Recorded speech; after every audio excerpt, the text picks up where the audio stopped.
Iulian, nu te teme. Am târziu.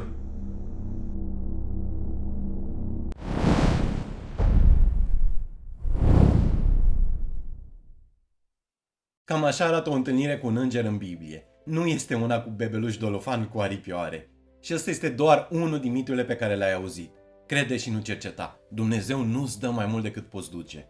Banii sunt rădăcina tuturor relelor. Sună la Biblie toate. Doar că nu apare niciuna în Biblie. Ba la câteva știm și cine le-a scris. Cu nume și cu an. Începem cu campionul. Crede și nu cerceta. Probabil cea mai citată învățătură biblică de la noi. O singură problemă are. Nu apare în Biblie. Am căutat-o peste tot. Nu e în Evanghelii, nu e în epistole. Am căutat până și în cărțile deuterocanonice. Alea pe care Bibliile ortodoxe și catolice le-au în plus. Mai multe pagini, mai multe șanse, nu? Nimic. Fraza nu există în nicio Biblie, oricât de groasă. Cel mai apropiat candidat este în Ioan 20, unde Isus îi fericește pe cei care cred fără să fi văzut. Fericește, ciudat cuvânt, nu? Adică îi declară fericiți, îi laudă.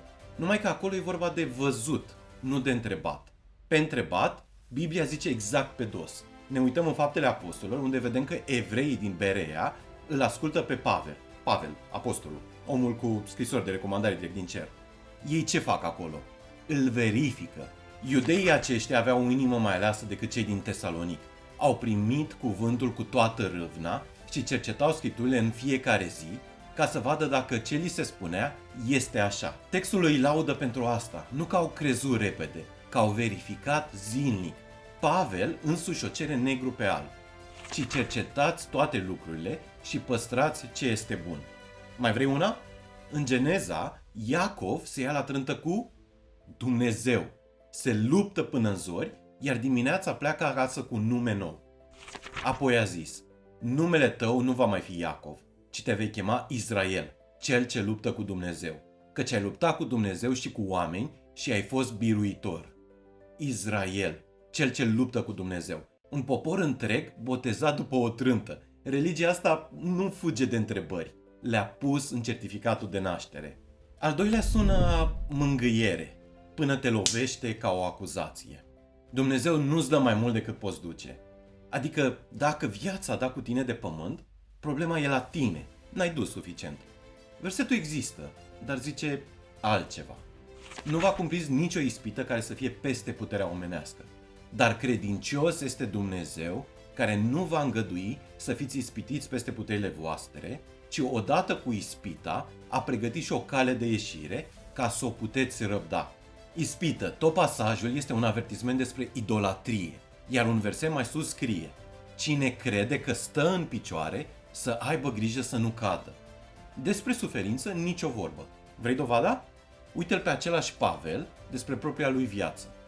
În adevăr, fraților, nu voim să vă lăsăm în necunoștință despre necazul care ne-a lovit în Asia, de care am fost apăsați peste măsură de mult, mai presus de puterile noastre, așa că nici nu mai trăgeam nădejde de viață.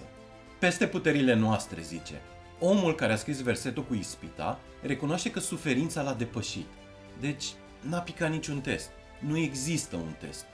Textul promite o ieșire din ispită, nu un plafon la durere. Dacă viața e grea acum, nu ești slab, ești om. Al treilea e aproape în Biblie. Aproape.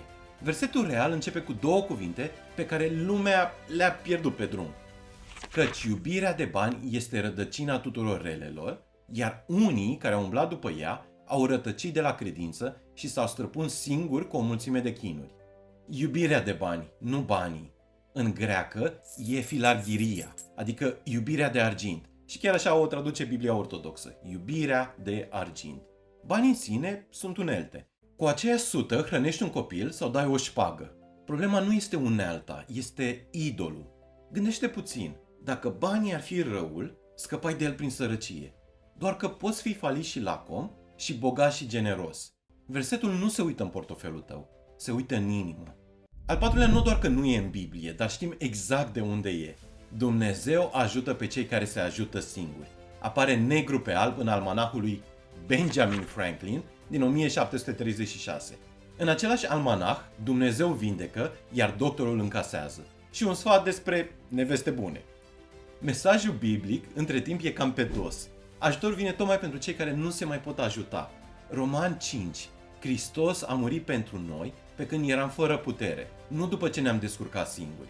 Al cincelea e pe căni și pe tatuaje. This too shall pass. Aceasta va trece și ea. Sună frumos, este și adevărat, doar că nu e verset. Cea mai veche formă cunoscută vine dintr-o poezie persană medievală și chiar vreau să vă spun toată povestea, că e foarte mișto. Un rege le cere înțelepților lui un obiect imposibil, ceva care să-l mângâie când e zdrobit și să-l trezească din veția victoriei. Același obiect pentru amândouă. Înțelepții se întorc cu un inel simplu gravat. Și aceasta va trece. Trece triumful, trece și tragedia. Mai târziu folclorul i-a dat povestea lui Solomon, dar în Biblie nu apare nicăieri. Că totul este trecător, da, asta găsești în tot Ecleziastul e despre asta în definitiv. Fraza, în schimb, este de pe inel. Poartă-o sănătos, doar zi pe nume, e persană. Al șaselea are autor în Acte. Dumnezeu lucrează pe căi misterioase. Este primul vers dintr-un imn. William Cowper, poet englez, s-a luptat toată viața cu depresia. Versul ăsta l-a scris ca declarație de încredere din mijlocul propriului întuneric. Ideea are într-adevăr rude în Biblie. Isaia zice că gândurile lui nu sunt gândurile noastre, dar fraza e poezie, nu scriptură. Ceea ce, dacă mă întreb pe mine, o face și mai frumoasă. A scris-o cineva care chiar a trăit-o. Al șaptelea, și o să dăm un test rapid. Completează fraza. Leul se va culca lângă... Ai zis miel, nu? Ai picat alături de toată planeta. Hai să citim ce scrie de fapt. Lupul va locui împreună cu mielul, leopardul se va culca alături de ied, vițelul, puiul de leu și vițelul îngrășat vor fi împreună, iar un copil mic îi va conduce. Lupul stă cu mielul. Leul apare doar ca pui lângă vițel. Toate cele 4 traduceri românești au lupul, nu leul. Și varianta reală e mai tare decât cea din folclor. Lupul trăiește din miei. Asta este meseria lui. O lume în care ăia doi dorm unul lângă altul este o lume reparată din temelii. Asta promite Isaia, nu un tablou drăguț cu animale. Al optulea e o scenografie întreagă. Satan pe tron undeva jos, cu furca, șef peste iad. Imaginea vine din literatură, nu din Biblie. Și stai să vezi, nici măcar din Dante nu vine cum crezi.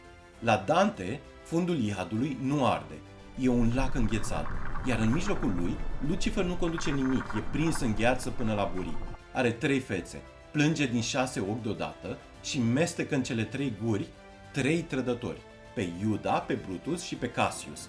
Dă din aripi să scape, doar că vântul din aripile lui îngheață lacul și mai tare, își construiește singur închisoarea. Nu este regele iadului, este primul lui deținut. Tronul apare abia la Milton, vreo 3 secole și jumătate mai târziu. Mai bine să domnești în iad decât să slujești în cer. Vers superb. Doar că e replica unui personaj înfrânt care se consolează. Literatură, nu teologie. În Biblie, diavolul nici măcar nu stă în iad. Iov îl arată cutrerând pământul. Petru zice că dă târcoale ca un leu, căutând pe cine să înghită. Umblă pe aici, nu de desubt. Cât despre foc, apoi va zice celor de la stânga lui, duceți-vă de la mine, blestemaților, în focul cel veșnic, care a fost pregătit diavolului și îngerilor lui. Pregătit diavolului, pentru el, nu de el. Contrastul e la câteva versete distanță în același discurs. Atunci împăratul va zice celor de la dreapta lui, veniți, binecuvântații tatălui meu, de moșteniți împărăția, care v-a fost pregătită de la întemeierea lumii. Împărăția pregătită pentru oameni, focul pregătit pentru diavol. Apocalipsa îi arată și sfârșitul. Aruncat în foc, nu pus șef peste el. Iadul nu este regatul lui, este sentința lui. Al 9-lea l-ați văzut deja la început cu tot cu sperietură. Mitul ăsta are 2 capete, că îngerii sunt bebeluși dolofani cu aripioare și că oamenii devin îngeri când mor. Textul le dărâmă pe amândouă. Heruvimii din Ezechiel au 4 fețe fiecare, de om, de leu, de bou și de vulturi, 4 aripi, picioare ca arama lustruită și pe lângă ei se învârt roți pline de ochi. De asta primul lucru pe care îl zice un înger biblic e ăla de la începutul clipului. Nu te teme. Și de asta singurul răspuns sincer rămâne cam târziu. Nimeni nu-i spune nu te teme unuia care se uită la un bebeluș. Bebelușii cu aripi vin din Renaștere, care a reciclat amorașii romani în decor de biserică. La Rafael, ăștia se cheamă putii, nu heruvini. Partea a doua, cu devenim îngeri, pleacă de la versetul ăsta. Căci la înviere nici nu se vor însura, nici nu se vor mărita, ci vor fi ca îngerii lui Dumnezeu în cer. Cuvântul cheie e ca, vor fi ca îngerii. Dacă zic că dormi ca un urs, nu înseamnă că ești un urs. Comparația este pe un singur punct, căsătoria. La înviere nu se mai însoară nimeni, atât. Oamenii rămân oameni, îngerii rămân îngeri. Vestea bună pentru cei dragi ai tăi nu e că s-au făcut altceva, e că îi așteaptă învierea. Ultimul vine cu colinde cu tot. Cei 3 crai de la răsărit. 3 crai la Iesle, în noaptea nașterii. 4 afirmații, 4 probleme. Stai liniștit, Ieslea există într-adevăr. E la Luca, în noaptea nașterii. Ea l-a înfășat și l-a așezat într-o iesle, pentru că în Han nu era loc pentru ei. Acolo vin păstorii, magii nu sunt scena aia. Ei apar abia la Matei, ceva mai târziu. Și Matei zice magi, o casă de astrologi de la curțile din răsărit. Regi, nicăieri.